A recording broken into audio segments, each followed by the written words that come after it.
नमस्कार दोस्तों, आज है 5 अप्रैल 2024। हम लोग 4 अप्रैल और 5 अप्रैल से जितने भी करंट अफेयर्स के क्वेश्चन बन सकते हैं, उस सभी पर डिस्कस करेंगे। पीडीएफ आप हमारे टेलीग्राम चैनल से डाउनलोड कर सकते हैं और टेलीग्राम चैनल का लिंक मैंने इस वीडियो के डिस्क्रिप्शन में दे दिया है। आप इस लिंक पर जाकर टेलीग्राम चैनल ज्वाइन कर सकते हैं। चलते हैं हम लोग पहला क्वेश्चन पर। पहला क्वेश्चन हम लोग के सामने में हाल ही में कैंसर के लिए भारत की पहली घरेलू जीन थेरेपी कहाँ लॉन्च की गई है? तो ये कहाँ लॉन्च की गई है? आईआईटी बॉम्बे में लॉन्च की गई है। भारत की राष्ट्रपति श्रीमती द्रौपदी मुर्मू ने आईआईटी बॉम्बे में कैंसर के लिए भारत की पहली घरेलू जीन थेरेपी लॉन्च की। राष्ट्रपति ने भारत की पहली जीन थेरेपी जिसे CAR टी सेल थेरेपी कहा जाता है, जो सुलभ और सस्ती है, जो कैंसर के खिलाफ लड़ाई में नई आशा प्रदान करती है। तो देख लेते हैं कि CRT सेल क्या है। तो CRT सेल के बारे में देखते हैं। तो CRT सेल थेरेपी एक प्रकार का उपचार है जिसमें रोगी की टी कोशिकाओं, जो एक प्रकार की प्रतिरक्षा प्रणाली कोशिका है, को प्रयोगशाला में संशोधित करना शामिल है ताकि वे कैंसर कोशिकाओं को पहचान कर सके और उन पर हमला कर सके। चलते हैं हम लोग नेक्स्ट क्वेश्चन पर। नेक्स्ट क्वेश्चन हम लोग सामने में हाल ही में एसोचैम के अध्यक्ष के रूप में किसने पदभार ग्रहण किया है? तो ये किसके द्वारा ग्रहण किया गया है? संजय नायर के द्वारा ग्रहण किया गया। और ये जो तस्वीर हम लोग के सामने में है, ये संजय नायर का तस्वीर है। चलते हैं नेक्स्ट क्वेश्चन। तीसरा क्वेश्चन हम लोग सामने में है काठिया गेहूं, जिसे हाल ही में जीआई टैग दिया गया है, किस राज्य से संबंधित है? तो ये किस राज्य से संबंधित है? उत्तर प्रदेश राज्य से संबंधित है। उत्तर प्रदेश में बुंदेलखंड क्षेत्र, जिसे स्थानीय तौर पर काठिया गेहूं के नाम से जाना जाता है, को प्रतिष्ठित भौगोलिक संकेत या जीआई टैग प्रदान किया गया है। तो ये उत्तर प्रदेश के किस किस क्षेत्र से संबंधित है? तो बुंदेलखंड क्षेत्र से संबंधित है। उत्तर प्रदेश जीआई टैग हासिल करने में अग्रणी बनकर उभरा है और 69 जीआई टैग हासिल करने वाला ये पहला राज्य बन गया है। यहाँ पर कितने उत्तर प्रदेश से संबंधित जीआई टैग हैं? 69 जीआई टैग यहाँ से संबंधित हैं। हम लोग चलते हैं नेक्स्ट क्वेश्चन पर। चौथा क्वेश्चन हम लोग सामने में हाल ही में डीआरडीओ ने किस बैलिस्टिक मिसाइल का सफल परीक्षण किया है? ये किस मिसाइल का किया है? अग्नि प्राइम का किया है। ओडिशा के तट पर फायर बैलिस्टिक मिसाइल अग्नि प्राइम का सफल परीक्षण किया गया है और ये जो है एक नाइट टेस्ट था, ठीक है, रात्रि में इसका परीक्षण किया गया है। और इसका रेंज देखते हैं तो इसका रेंज कितना है? 2000 किलोमीटर इसका रेंज है, ठीक है। और ये जो मिसाइल है जल्द ही सेना में शामिल कर लिया जाएगा। चलते हैं हम लोग नेक्स्ट क्वेश्चन पर।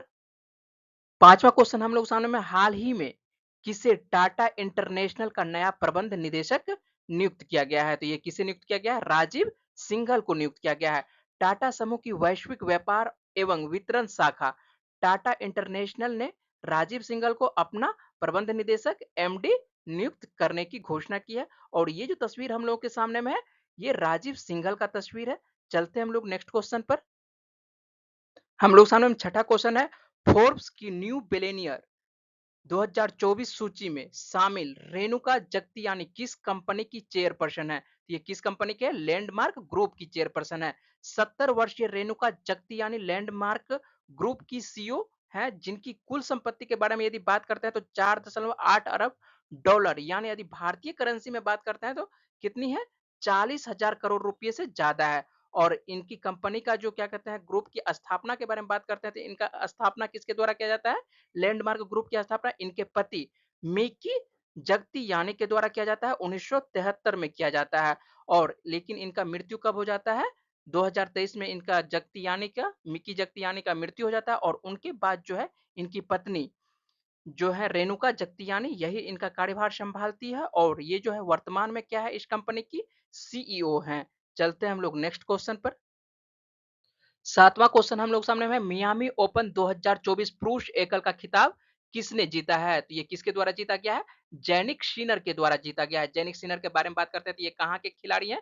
ये इटली के टेनिस खिलाड़ी हैं, ठीक है। और ये जो अभी मियामी ओपन 2024 का आयोजन हो रहा है, ये कहाँ पर हो रहा है? तो ये आयोजन अमेरिका में किया जा रहा है, ठीक है। और ये देखते हैं जैनिक सिनर किसको पराजित करके ये जीते हैं? तो ये किसको पराजित करके फाइनल में जीते हैं?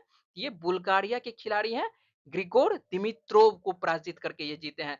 दिमित्रोव को ये 6-3, 6-1 से पराजित करते हैं और उसके बाद ये पुरुष एकल का खिताब जीतते हैं। चलते हैं हम लोग नेक्स्ट क्वेश्चन पर।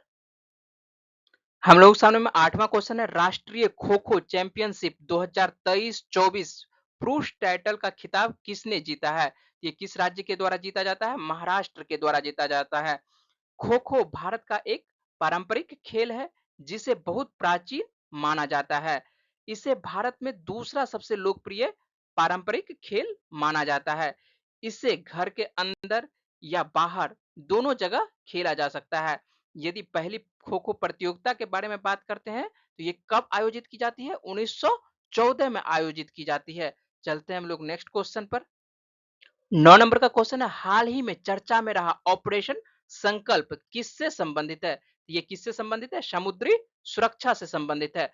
भारतीय नौसेना ने हिंद महासागर में ऑपरेशन संकल्प के तहत एक ईरानी मछली पकड़ने वाले जहाज अल कंबर और उसके 23 पाकिस्तानी नागरिकों के चालक दल को बचाया है, जिसे सशस्त्र समुद्री डाकुओं के द्वारा अपहरण कर लिया गया था। चलते हैं हम लोग नेक्स्ट क्वेश्चन पर। 10वां क्वेश्चन हम लोग सामने में है, हाल ही में भारत के शीर्ष रैंक वाले शतरंज खिलाड़ी कौन बने हैं? तो ये कौन बने हैं? अर्जुन एडिगैसी बने हैं। और ये जो है 21 साल के अर्जुन एडिगैसी शतरंज की दुनिया में ये नंबर 1 बने हैं भारत के शीर्ष रैंक में। और यदि बात करते हैं कि इंटरनेशनल चेज फेडरेशन की वर्ल्ड रैंकिंग में इनका स्थान, तो ये 90वें नंबर पर है। और अभी विश्वनाथ आनंद को ये पीछे छोड़कर देश के नंबर 1 शतरंज खिलाड़ी ये बन गए हैं। चलते हैं हम लोग नेक्स्ट क्वेश्चन पर। नेक्स्ट क्वेश्चन हम लोग सामने में है, कार्गो वॉल्यूम के मामले में भारत का सबसे बड़ा बंदरगाह कौन सा है? तो ये कौन सा बंदरगाह है सबसे बड़ा बंदरगाह? पारादीप बंदरगाह। ठीक है, पारादीप बंदरगाह कहाँ पर है? ओडिशा में है। ठीक है। और भारत में प्रारंभ में कितने प्रमुख बंदरगाह थे? तो 13 प्रमुख बंदरगाह थे, लेकिन वर्तमान में कितने हैं? वर्तमान में मात्र 12 प्रमुख बंदरगाह हैं। ठीक है। क्यों 12 हैं? तो चेन्नई पोर्ट ने 2020 में कामराजार पोर्ट का अधिग्रहण कर लिया गया था। ठीक है। इसके बाद क्या हो जाता है? भारत में केवल कितने बंदरगाह बचते हैं? 12 प्रमुख बंदरगाह बचते हैं। 12 बड़े बंदरगाह हैं। ठीक है। छोटे छोटे बंदरगाह बहुत सारे हैं। ठीक है। तो ये पारादीप कहाँ पर है? उड़ीसा में बंदरगाह है। इस तरह से जितने भी आज के करंट अफेयर्स बन सकते थे उस सभी पर मैंने बातचीत की। इसी तरह के डेली करंट अफेयर्स और जीएस संबंधित जानकारी के लिए मेरे चैनल को सब्सक्राइब करें, लाइक करें। पीडीएफ के लिए आप मेरे टेलीग्राम चैनल से जुड़ सकते हैं, यहाँ से डाउनलोड कर सकते हैं। मेरे से जुड़ने के लिए आप सभी का धन्यवाद। नमस्कार।